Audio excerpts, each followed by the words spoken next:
படம் இப்போ ரிலீஸ் ஆனதுக்கும் ஒரு ஆள் தான் காரணம். இந்த படம் ஜனவரி 9 ரிலீஸ் ஆகாமல் போனதுக்கும் ஒரு ஆள் தான் காரணம்.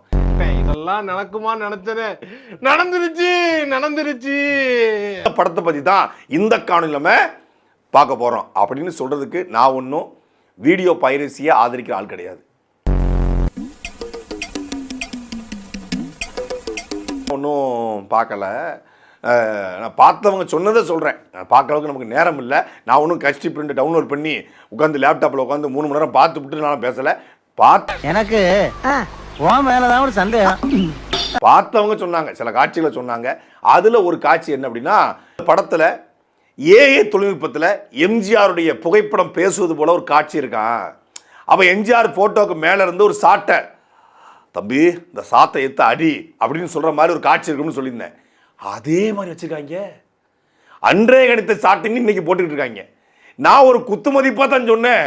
ஆனால் சொன்னதுக்கப்புறம் காட்சிப்படுத்துனாங்களா இல்லை காட்சிப்படுத்தினப்புறம் நான் சொன்னான்னு தெரியல. உண்மையிலே சொல்கிறேன், நான் ஒரு குத்து மதிப்பாக தான் சொன்னேன். ஆனால் உண்மையிலேயே நேற்று ஒருத்தன் காட்சி எடுத்து போட்டிருக்கான். ஒரு எம்ஜிஆர் போட்டோ, அதில் ஒரு சாட்டை வந்து சொல்லண்டு ஒரு கையில் வந்து விழுது. அவர் இவரை பார்த்து தளபதினு கூப்பிட இவர் தலை அப்படிங்கிறார். யாரை பார்த்து? எம்ஜிஆர் இவருக்கு தலையா? அவர் கால் தூசிக்கு நீ பெறுவியா சொல்லிட்டு அந்த சாட்டை எடுத்து கொண்டு போய் இவர் வந்து அமைச்சர்கள் அடிக்கிறாப்புல. அதையும் சொல்லியிருந்தேன், இந்த மாதிரி அமைச்சர் அடிப்பாப்புல. முதல்ல அந்த படத்தில் 2 கிளிப்பு தான் வெளிவந்துச்சு.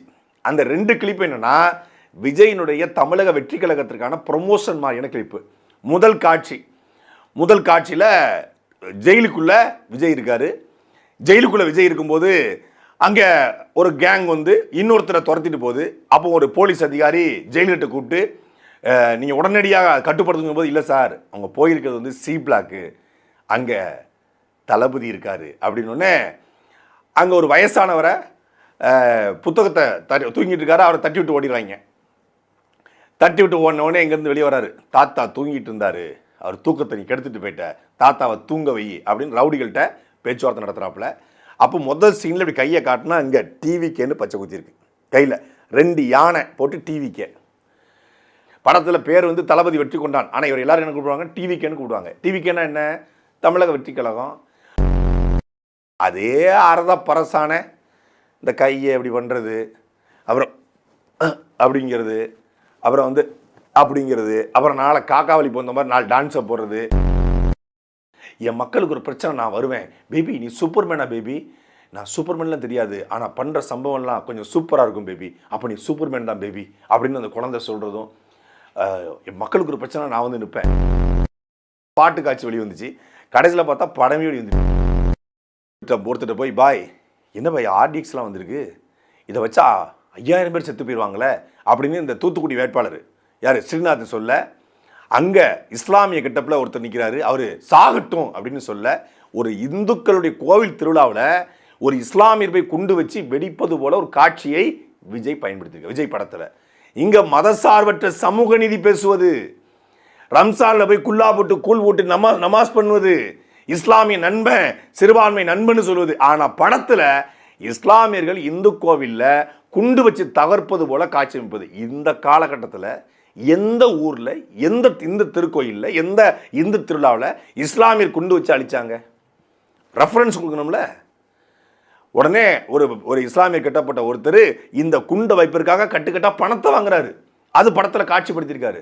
இஸ்லாமியர்கள் மேலே அவ்வளவு என்ன வெறுப்பு. ஏற்கனவே பீஸ்ட் படத்தில் பல்வேறு படங்களில் இஸ்லாமியர்களை தீவிரவாதியாக விஜய் காட்டியிருக்காருன்னு சொல்லி ஏற்கனவே பல இஸ்லாமிய அமைப்புகள் எதிர்ப்பு தெரிவிச்சிருக்காங்க. அதையும் மீறி தொடர்ச்சியாக இந்த படத்தில் ஒரு குறிப்பிட்ட மதம் புண்படுத்தப்படுதுன்னு நிறைய பேர் சொன்னாங்க. அதெல்லாம் அப்படி ஒரு காட்சி இல்லைன்னாங்க. இங்கே காட்சி வெளியே வந்திருக்கு. உனக்கெல்லாம் வெக்கமே இல்லையாடா? சோறு தானே திங்கிற? எரிச்சல் வருது, நான் கெட்ட வாரத்தில் திக்கி போயிருவேன். அப்போ வந்து முதலமைச்சர் பையனையே குத்தி கொள்ற மாதிரி ஒரு காட்சி அமைச்சிருக்காரு. உதயநிதி ஸ்டாலினுடைய பழி வாங்குற மாதிரி ஒரு காட்சி அப்படின்னு சொல்லியிருந்தேன். அதுவும் படத்தில் இருக்குன்னு சொல்லி இப்போ எடுத்து போட்டுட்டு இருக்காங்க. இந்த ஆட்சி வரப்போதான், மாற்றம் வரப்போதான், டிவிக்கேக்கு தனி ரூல்ஸ் உருவாக போதான் அப்படின்னு இந்த பெண்களை காப்பாற்றுறது, அப்புறம் இந்த சாதி பிரச்சனை தீர்க்கிறது, இந்த மாதிரி 4-5 உருட்டுகளை உருட்டி தன்னை ஒரு பெரிய சமூக போராளியை காட்டுற மாதிரி காட்சி அமைச்சு முழுக்க பில்டப்பு. இறுதி காட்சி ஒன்று வெளியாச்சு. இறுதி காட்சினா மாற்றம் வரமான்னு அட்லி, நெல்சன், லோகேஷ் கருணாச்சு 3 பேர் சேர்ந்து மாற்றம் வருமா சார்ன்றாப்புல. அதில் என்ன பெரிய குடும்பம்னா, வினோத்தை அதுலேயும் வச்சு செஞ்சுருக்காப்புல. நெல்சன் வந்து சார் ஒரு கேள்விங்கிறாப்புல, பத்திரிகையாளரை பார்த்தோன்னு நிஜத்தில் ஓடுறாப்புல, படத்துலையும் ஓடுறாப்புல பதறி. அவனு சார் வாங்க வாங்க அப்படின்னு மாற்றம் வருமானு கேட்டவுடனே நாம் மாறினா மாற்றம் வரும். மாற்றம் என்பது மாற்றத்தை விரும்பக்கூடிய ஒவ்வொருவரும் மாறினால் அடுத்த நொடிய மாற்றம் அப்படின்னு சீமானுடைய டைலாக்கு. அரசியல் பண்ணுறதுக்கு கூட சீமானுடைய எச்சி, படத்தில் டைலாக்கும் சீமானுடைய எச்சில். மாற்றத்தை நம்மளிருந்து தொடங்கும், நாம மாறினா மாற்றம் வரும்னு சொல்லி ஓட்டு போட்டதை காட்ட தி எண்ட் அப்படின்னு போட்டு அதுலேருந்து தி பிகினிங். இந்த படத்தை முடக்கிட்டாங்க, ஒன்றுத்தையும் முடக்கலை. இந்த படம் பராசக்தி கூட வந்திருந்துச்சுன்னு வச்சுக்கோங்க, மகா மட்டமாக தோற்றுருக்கும், மகா கேவலமாக இருக்கும். பொங்கலுக்கு படம் வந்திருக்காரு, படத்துக்கு பொங்க வச்சிருப்பாங்க. எலெக்ஷனுக்கு முன்னாடி படத்தை வெளியிட்டோம். அந்த வகையில் நான் விஜயை பாராட்டுறேன். தணிக்கைத்துறை கண்ணுக்குள்ளேயே விரல விட்டு ஆட்டி எப்படியும் நீ சொன்னதை சாதிச்சதில்ல, படத்தை வெளியிட்ட. பகவந்த் கேசரிக்கும் இந்த படத்துக்கும் எந்த சம்பந்தமும் கிடையாது. பகவந்த் கேசரி வேற, இந்த படம் வேற. தெலுங்கு படத்தை ஒன்று நாங்கள் அப்படி எடுக்கலை அப்படின்னு உருட்டுனாங்க. அங்கே பாளையர் நடிச்சிருப்பாரு, இங்கே தமிழ்நாட்டு பாளையா விஜய் நடிச்சிருக்காரு, வேற ஒன்றுமே கிடையாது. அது பகவந்த் கேசரி, இது அனில் உப்மா, அவ்வளோதான் வித்தியாசம். இந்த படத்தை வசனம், இயக்கம், படத்தை கதையை தெரிந்து எல்லாமே விஜய் பண்ணியிருக்காப்புல. ஏன்னா அவ்வளோ மட்டமான வசனமாக இருக்குது. ட்ரெயிலரில் வச்சே சொல்கிறேன் நான். ஏன்னா இது என்ன பிரமாதம், இது விட பெசலைட் ஒன்று இருக்கு. கூவிட படத்தையே பார்த்துருந்தாலும் அதை வெளியே சொல்லக்கூடாது என்பதுதான் மரபு. ஏன்னா அந்த படம் திரையரங்கு வரல. சொல்லவான்னு தான் எல்லாத்தையும் சொல்லிட்டியே, நானாவது அடியில காந்தம் வச்சு நீ எனக்கு ஆப்பு வச்சிட்டியடா. என்ன ஒண்ணு இப்படி அறகுறையா அவன் கட் பண்ணி பரப்புறதுக்கு, எந்த வெப்சைட்னே தெரியாம அவன் திணறிட்டு இருப்பதுக்கு ஒன்று பண்ணியிருக்கலாம். எல்லா தாவேக்காரனும் பார்ப்பது சாட்டையத்தான்.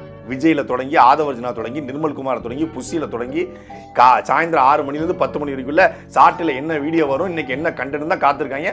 மொத்த தாவேக்காவும் கீழே தான் காத்திருக்கு, கமெண்ட் கீழே தான் உட்காந்துருக்காங்க. மொத்த பேரும் சாட்டையில் அடுத்த வீடியோ என்ன அப்படின்னு தான் பார்த்துட்டு இருக்காங்க. எல்லாரும் பார்க்கறது சாட்டையே தானே. எப்படி நீங்க நெட்ல வெளியிடலாம்? எனக்கு அதான் உங்க மேல வருத்தம். நான் உங்களுக்கு அன்னைக்கே ஒரு அன்பான கோரிக்கை வச்சேன். நீங்களே எனக்கு ஒரு அண்ணன் மாதிரி தான், நீங்களும் ஒரு தமிழ்நாட்டுக்காரன் தான். எனக்கு உங்க மேல தனிப்பட்ட வெறுப்பு எதுவுமே கிடையாது. உங்க மேல எனக்கு ஒரு பேரன்பு உண்டு. ஒரு தமிழ் நடிகரா எனக்கு பேரன்பு உண்டு. நான் எப்பவுமே உங்களை வெறுத்ததே கிடையாது. உங்க மேல விமர்சனம், கேள்விகள் தான் கேட்டுக்கிட்டு இருக்கேன். உங்களை எப்போ நான் வெறுத்தேன்? எப்பவுமே ப்ரோன்னு தானே கூப்பிடுறோம், அண்ணன் தானே கூப்பிடுறோம், சகோதரன் தான் பேசுறோம். நான் தான் சொன்னேன், எல்லாரும் இங்கே தான் பார்க்குறாங்க, சாட்டையை பார்க்குறாங்க, சப்ஸ்கிரைப் பண்ணிட்டு பார்க்குறாங்க, பெல் பட்டனி அமைக்க வச்சிருக்காங்க, நோட்டிஃபிகேஷன் உடனே போகும். நீங்கள் போய் அவன்கிட்ட போய் வெளியிட்டதுக்கு என்கிட்ட கொடுத்துருந்தா அழகா போட்டு ரெவென்யூ ஜென்ரேட் பண்ணி அந்த பணத்தையும் உங்கள் கட்சிக்கு கொடுத்துருப்பேன். நான் எனக்கு ஒத்த பைசா வேண்டாங்க, நான் வெளியிட தயாராக இருக்கேன். நான் ஒன்றும் கல்லஞ்சக்காரன் கிடையாது. நான் அந்த படத்தை பற்றிலாம் எதுவுமே விமர்சனம் பண்ண மாட்டேன். படத்தை அழகாக சாட்டில் வெளியிடுறேன், ரெவென்யூ அப்படியே உங்களுக்கு டிரான்ஸ்பரண்டாக கொடுத்துட்றேங்க அப்படின்னு சொன்னேன். அந்த கோரிக்கை நீங்கள் நிராகரிச்சிருக்கீங்க. அப்போ ஏன் மேலே உங்களுக்கு ஒரு வன்மை இருக்குது. அது எனக்கு ரொம்ப பிடிக்கலங்க. நான் என்னதான் உங்களை விமர்சனம் பண்ணாலும் நீங்கள் என் மேலே அன்பு காட்டிருக்கணும். என்னை இப்போ நீங்கள் வெறுத்ததுனால தான் சாட்டைக்கு தராமல் எவனோ ஒரு லூசு பேருக்கு கொடுத்து வேலை வச்சுக்கிங்க. அதை நான் வன்மையாக கண்டிக்கிறேன்.